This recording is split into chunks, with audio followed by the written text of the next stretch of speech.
आप सभी का स्वागत है टोटल न्यूज में। सीधे आपको गोंडा लिए चलते हैं। कई परियोजनाओं का लोकार्पण और शिलान्यास मुख्यमंत्री योगी आदित्यनाथ ने किया है। बाबा दुखहरणनाथ के दिव्य आशीर्वाद से आलोकित मां सरयू के आंचल में बसी हुई ऋषि मुनियों की साधना से पावन इस धरा को कोटि कोटि नमन करते हुए देश की आजादी के लिए अपना सर्वस्व न्यौछावर करने वाले महान स्वाधीनता संग्राम सेनानियों की स्मृतियों को नमन करते हुए विनम्र श्रद्धांजलि अर्पित करता हूं। बहनों और भाइयों, आज मुझे एक बार फिर जनपद गोंडा में आने का अवसर प्राप्त हुआ है। अत्यंत ऊर्जावान जनपद है। यहां का युवा ऊर्जावान है। यहां का अन्नदाता किसान परिश्रमी है। यहां की बहनें और बेटियां प्रतिभाशाली हैं और यहां का कारीगर और हस्तशिल्पी भी जब भी उसे अवसर मिला है उसने अपनी हुनर की छाप देश और दुनिया तक पहुंचाने में कोई कोताही नहीं की है। जनपद का अपना पौराणिक इतिहास है। इस जनपद ने देश की स्वाधीनता आंदोलन में अग्रणी भूमिका के साथ कार्य किया, लेकिन आजादी के बाद जो अपेक्षित विकास जनपद गोंडा का होना चाहिए था, वह बहनों और भाइयों, वह विकास तुष्टीकरण की भेंट चढ़ गया, अराजकता की भेंट चढ़ गया, भाई भतीजेवाद और जातिवाद की भेंट चढ़ गया और उसी का खामियाजा गोंडा जनपद को भुगतना पड़ा।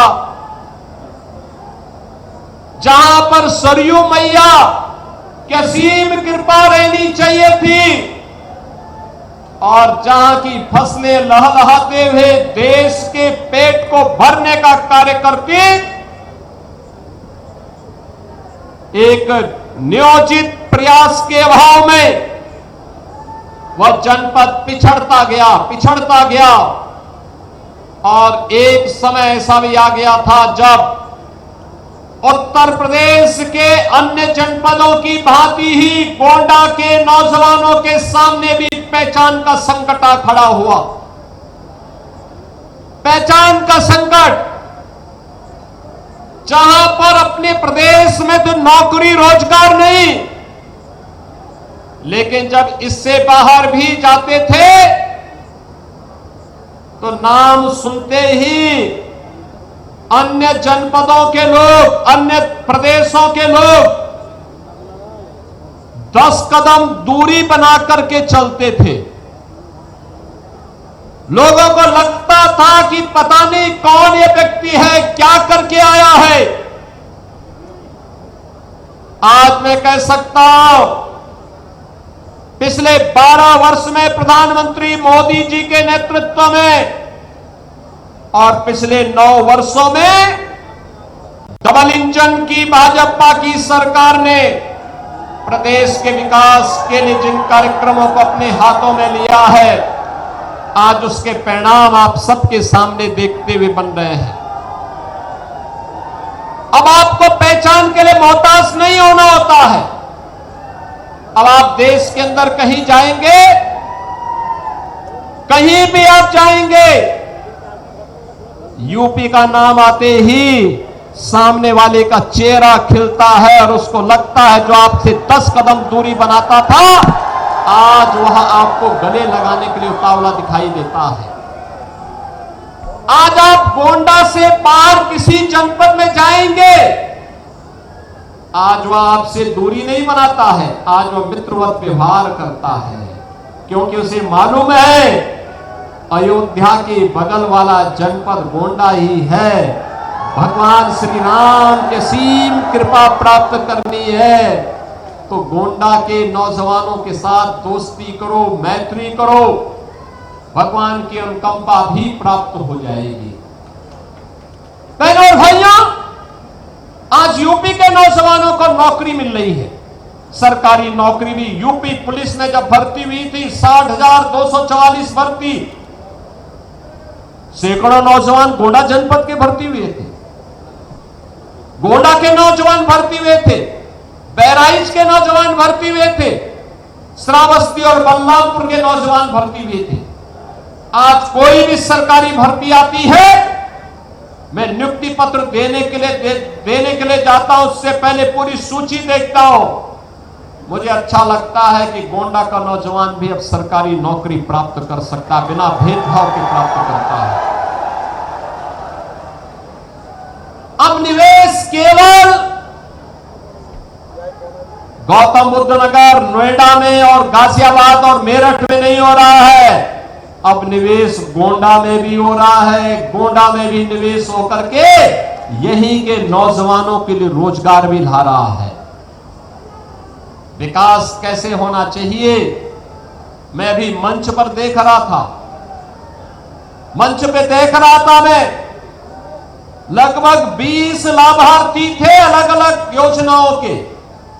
किसी को प्रधानमंत्री आवास योजना, किसी को मुख्यमंत्री आवास योजना, किसी को स्वच्छ भारत मिशन में शौचालय, व्यक्तिगत शौचालय का लाभार्थी बनकर के कोई आया, कोई आयुष्मान भारत की सुविधा प्राप्त कर रहा है,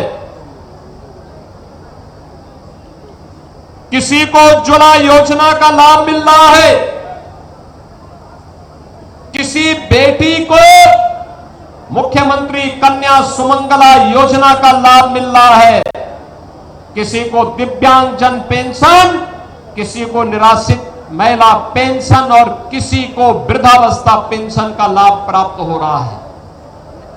चेहरा नहीं देखा जा रहा है, जाति नहीं देखी जा रही है, क्षेत्र नहीं देखा जा रहा है, देखा जा रहा है एक कि अगर पात्रता की श्रेणी में है कोई भेदभाव नहीं होगा।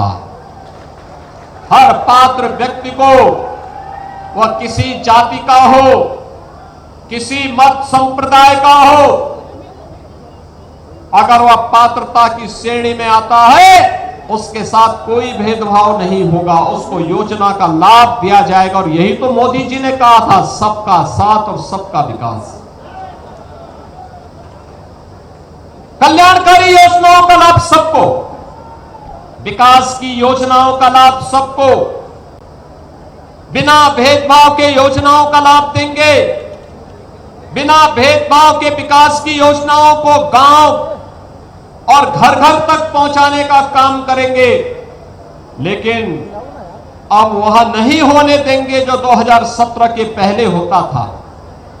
17 के पहले मुझे याद है मुझे 2015-16 में इस गोंडा में भी दुर्गा पूजा के समय दंगा करने का प्रयास हुआ था।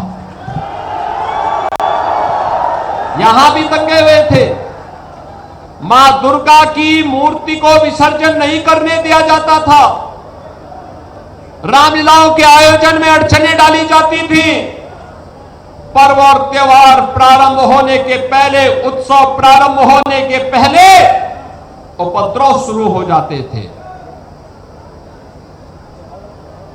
बेटी सुरक्षित नहीं, व्यापारी सुरक्षित नहीं, और सत्ता में बैठे हुए लोग 2017 के पहले इन दंगाइयों को, इन पेशेवर गुंडों को प्रश्रय देते थे, इनके सामने नतमस्तक होते थे। प्रदेश में कर्फ्यू रहता था, महीनों महीनों कर्फ्यू। असुरक्षा के वातावरण में न निवेश होता है, न विकास होता है, पहचान का संकट अलग से खड़ा होता है, नौजवान बेहाल होता है, किसान परेशान होता है, बहन और बेटियां सुरक्षित महसूस करती हैं और विकास में पिछड़े पायदान पर हमारी गिनती जब होती है तो सम्मान नहीं होता है। यही तो होता था यूपी में। आज तो आप देखते होंगे उत्तर प्रदेश में 75 जनपद हैं, 350 तहसीलें हैं, 825 विकासखंड हैं, 762 नगर निकाय हैं, 14,000 वार्ड हैं और बहनों और भाइयों 57,000 से अधिक ग्राम पंचायत